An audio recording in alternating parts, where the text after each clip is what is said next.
Yerdi biz berбешибиз керек. Yerdi biz berdik, жерге талдың кепini кийебиз.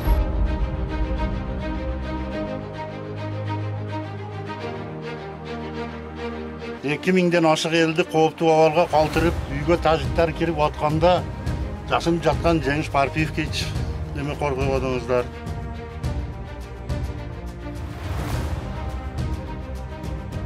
Мақсат еліміз, қырғыз еліміз, мекеніміз, ұйып мекенімізді сақташ үшін. Мен келгенде мына жерде ай жоқ еді. Bir қылда илеп кетеділім кечесі. Әптен жерде ай болды. Мына Құдайға шүкір.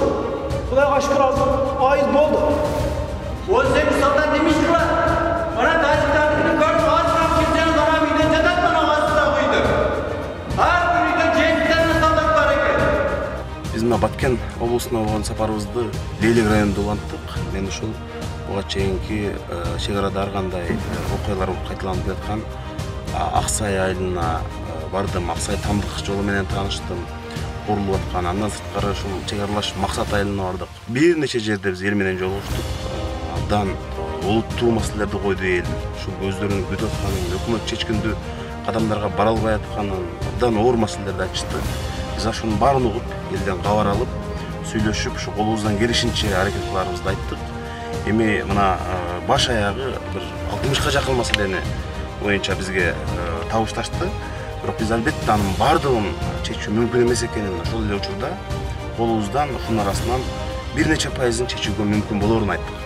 Сөзсүз түрдө ушул өзүбүздүн интернет баракчаларыбыз аркылуу эмне чечилди? Мисалы айылдарга психолог жиберүү, столба, электр сымдары, компьютер сыяктуу маселелерди булар чечкенге болот.